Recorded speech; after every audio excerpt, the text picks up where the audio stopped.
Howdy folks, Kirk and Jason here with Kirk, Giordano Plastering. Today I'm in my backyard. I want to do something a little bit different. I want to show this fellow Milton some samples.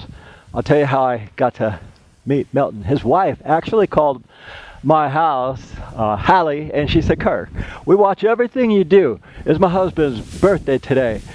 Could you do us a favor and do a birthday video and say happy birthday? And I thought, oh, but I called him and I said, hey Milton, happy birthday. And I thought that's one of the sweetest things for somebody to call us and say, hey, we watch what you do. Can you do this for us? Or a shout out. I thought, man, my next girl, I want her to have that kind of heart, that kind of soul depth, love. I just thought it was wonderful, so I'm going to do that. And you guys watch what we do for the last 11 years, 900 videos or so, you'll say, well, Kirk, you're already married. But no, that was a girlfriend, and that's a year ago, long past, and I wish her well. It's kind of like Janis Joplin said in the song, Bobby McGee, she's searching for that home, and I hope she finds it. But anyway, that's yesterday's old newspapers. Today, I just want to talk about this wonderful lady, Hallie, and her words that her husband said, because he said, Kirk, I'm parging my back wall. And this is that I called him, and he says, well, I'm parging my back wall. I said, parging, huh? And that reminded me what old man Whitey said to me about 35 years ago. And I said, hey, Whitey, this guy he was about 60, 65. I was about 20. And to me, he looked like older than Moses. He looked like 900. But anyway, I said, hey, Whitey, we're going to be doing any parging today. And he said, boy, what you know about parging? And I said, well, we put the cement over stuff. I didn't want to say, man, I don't know nothing about parging, because I felt stupid, because old man Whitey knew everything. He was a genius. And he says, let's get started. You make me some mud, and I'll tell you about parging. So that's what I'm going to do. I'm going to tell you guys about parging, because too many people call me and say, I want to parge this or that. That's a wrong terminology. I'll show you what parging means. But first, I'm going to answer Milton's question. And it was about lime plaster, lime base coats, lime finish coats. It's really simple, guys, if you understand the terminology and what I'm about to show you. We're going to get a mix and we'll go from there. All right, guys. Jay just mixed me up some base coat. I'm going to explain something about parging or white coating, because too many people have the same questions I had when I was 20. When was that? 40 years ago. Okay. You have base coats. These are base coats, and it's a lime plaster. It's called veneer lime plaster. Veneer just means it has nothing to do with the minerals, guys. Veneer means a single application, a thin layer, like teeth, a thin layer. That's all. Now you have finished materials too, like say, they have imperial base and imperial finish. They have imperial or diamond base and diamond and finish coat. The finish coats are lime plaster also, and when it says veneer finish, all that does too, they should really remove that word veneer. They just should put diamond finish, or they should put lime finish. That's what it is. USG makes both of these. And when you're working in hospitals and schools, this is important, guys. You do a base coat, and then you do a finish coat. Why? I'm going to explain that, because when you're working as homeowners, you DIY guys or do-it-yourselfers, you don't have to do that. But there's a reason to do that.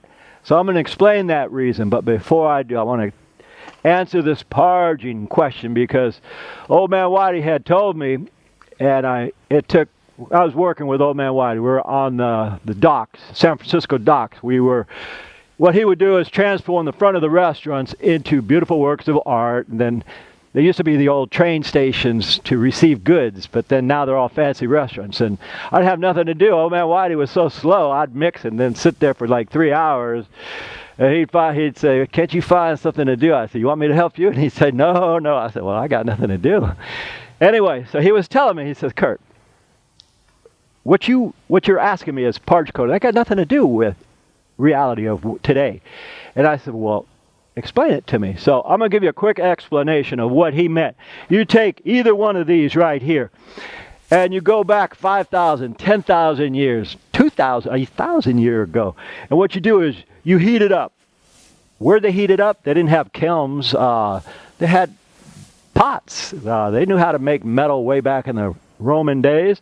They had swords. You have a pot or a hole, and you put lime in it. You heat it up to about 1,600 degrees, and yes, you can do that. And it turns into slake lime, a slake putty. And then you take that slake lime like this right here. This is what happens. This is hydraulic. When you add water to either one of these powders, it forms a hydraulic action and turns it right back to what it was. What was it? It was limestone. So, okay, you take a house now, your walls. Your walls are made of, I mean, they didn't have mills where you can get your perfect 2x4, guys. We're spoiled today. They had walls that had branches, tree branches, guys, just woven branches as walls. Now, you would take this right here. You could take the lime finish, the lime base. It didn't matter. You put some sand in it if there were really big holes. And then you painted that. And the idea was you painted that over the branches, the bricks, the blocks, the rocks, the stones, the dirt, the leaves, whatever. Why did you do that? Because limestone will resort back to itself. Thereby, it will not allow spiders in, parasites. Rats can't chew through the stuff. Any rodents can't get in. You know, the walls around your house, that's parging. And when you parge, it's not pretty, guys. It's not made to be pretty. Parging is made for usefulness, and that is to keep all the rodents out of your house, keep bacteria out of your house, keep the wood from decaying. The rain would rot the wood in a matter of one season, so it would last season after season after season because lime is permeable, meaning water goes through it, self-healing. So that's basically what parging really is, guys. If you're parging, say, branches with big holes, you put a lot of sand in it or whatever additive you have at your resources. If you don't have a beach, you go to a lake. You don't have a lake, you go to a rock quarry. And you put that in here. Then you paint that. That will preserve your house walls. You do not want parasites, mosquitos, ticks, and all that crap going through the walls. Okay. Now, what's that got to do with what I'm about to show here? Nothing. But people mistake that. They say, I'm going to parge. And I hear it, and it just reminds me of old man Whitey 35 years ago saying, Kirk, you're overthinking this. It's not what you think. You have just enough of an idea to think you're right, but not enough information to know you're wrong. And I thought, I like that. Okay, anyway, for Milton, now, since your lovely wife, Hallie, had the incentive to call us, which we appreciate, I thought, that's so sweet. I'll show you. Okay, right now, this is a base coat. What is a base coat? Base coat got sand in it. Silica sand. Fine, fine, fine sand. Okay, just to prove a point, guys. If you're going over sheetrock, and anything, guys, like these little lines here, that just means the base coat isn't 100% mixed. Is that a problem? No, that's not a problem. But, and I can see where it's a little clumpy. That's got nothing to do with reality or anything to do with this video, guys. But we don't worry about clumps. That is not what this video is about. Okay, now, what I did for Hallie is, since I was so taken by her charm of, hey, do this, because we watch everything you do, I thought, that's just so sweet. So what I did was, I went out to Home Depot, and I got 2 sheets of sheetrock. It's 1/4-inch sheetrock because I didn't want to lift it if it was really heavy. So this is just 1 sheet. I actually have 2 more sheets right there, but that's for more samples, I guess, if it's necessary. Anyway, so here's the difference between a hospital and a school, or you guys. Okay. As I don't want to dwell on getting the imperfections out because I'll be there forever. That's not the point of this video. the point is, now this is a base coat. This base coat is over, see this pink stuff? That's weldcrete. Weldcrete is pink, and weldcrete is a bonding agent. So see that pink roller? I rolled those a couple days ago, and that pink stuff just means this has to adhere to something. It'll adhere to blue board, but that's another boring story. It'll adhere to any painted surface or surface that has been painted with the bonding agent plaster weld. And because plaster weld is not sold at anywhere except your nearest plastering yards, you would have to Google plastering yards near me. Go to Home Depot.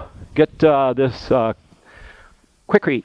Quikrete wrote the book on bonding agents and stucco products, guys. So, okay, what I was going to get at now is, this is a base coat.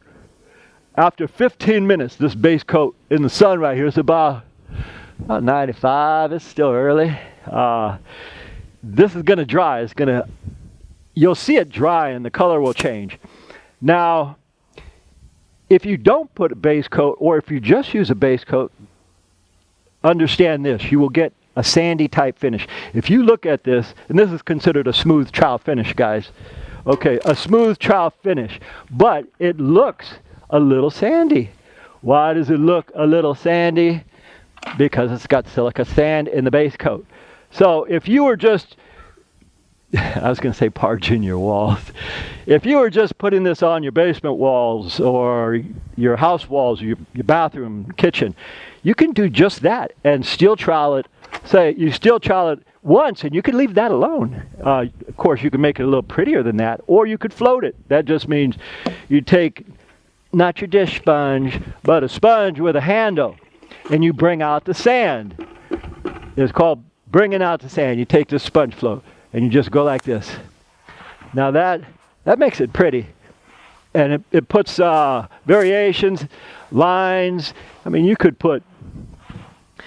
make it however you want, guys. If you have a crazy imagination like yours truly, you could make circles. You can do whatever you want, guys. But anyway, if you have a base coat, and why again is the base coat and finish coat sort of mandatory? Because they're used for hospitals and schools. You use it for hospitals and schools. You play by the rules, guys. You don't stretch it like what I'm doing. Can you just do that on your bathroom walls, or your kitchen walls, basement walls, any walls? Yes, it's done. That's it. There's no rules that say you got to put 2, 3, 4 coats on it. You can do that. Now, if I would apply the plaster coat over this, which is this right here, can I just do a plaster coat on this? Yes, I can. I've one-coated a lot of walls without going to the base coat. But here's the ticket, guys. Okay, say you're putting a finish coat over this. I was going to do it, but I might just show you or explain it. You're putting a finish coat over this. All right, now that finish coat has no sand. This got silica sand. So if you put it on, say a 32nd of an inch or an eighth, which is kind of heavy. But sometimes I put it on a 1/2 inch to disguise or cover up imperfections. Can you do that? Yes. Yes, you can. Can you do it in hospitals and schools? No, you can't. You got to play by their rules. And here's why the base coat is kind of specced out and necessary and or important to you guys. Okay, so I put a finish coat over this right now, and it's 1/8 of an inch thick. I sit around and drink a beer, relax, think about stuff that don't amount to nothing, and all of a sudden I go and I want to make it really pretty. I want to sand it, I want to smooth it down like a baby's butt, like glass. Okay, what I would do is I take my trowel, and of course we wet the trowel. Now, okay, just say for example, I have the base coat on, or the finish coat on here, and I have a 1/16, an eighth, a 1/4 inch, an inch on it. Here's what happens. This is why they say put a base coat. When you put a finished plaster over a painted surface and or sheetrock that has been properly prepped, and that just means a bonding agent, you got that finish coat on and you're thinking, wow, that's pretty. Then you go to steel trowel it. You're going, and all of a sudden it's starting to bubble. it's starting to blister. It's starting to separate. Why is it doing that, guys? It's separating because the average person just doesn't know. You only hit it once or twice. You don't play with it. See, because if I'm playing with it and I'm thinking, wow, because I'm using a square trowel now. If I'm using a square trowel, it's making lines all over. So I'm going back and forth, trying to get those lines out. Good luck. You'll never do it. With this, you close your eyes and do it easy because this is straight, just the ends are arced. That's it. So the more you play with just a finish coat over a plaster surface that's been painted or over sheetrock, you're going to separate it from the base coat because it doesn't have this to stick to permanently. This in 15 minutes will be dry. And then if I were to put a finish coat over this, now what I would do is I mist it. I mist it with Hudson sprayer, a felt brush, a float, any kind of brush. I could mist it with this, just wet it, because the two then become mechanical.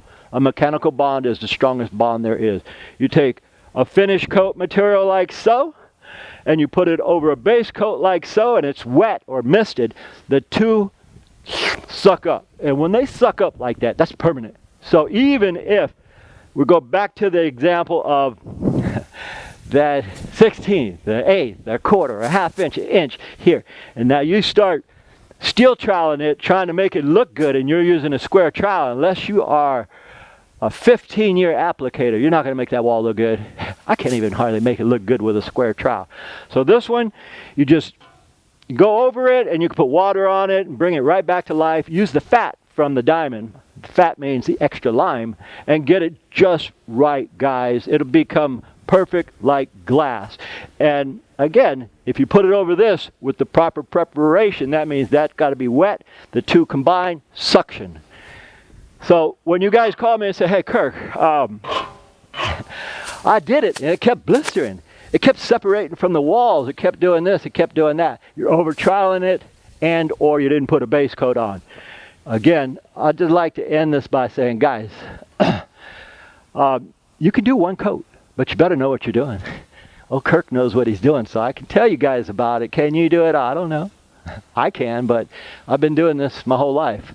Anyway, my name is Kirk, Jason on the camera. We thank you guys for watching, and as usual, we'll see you guys on the next one. All right, folks, we've reached the end of another video. As always, we thank you for watching. If you enjoy what we're putting out for you guys, please like and subscribe to keep supporting us. And as usual, from the entire Giordano family, we'll see you on the next one.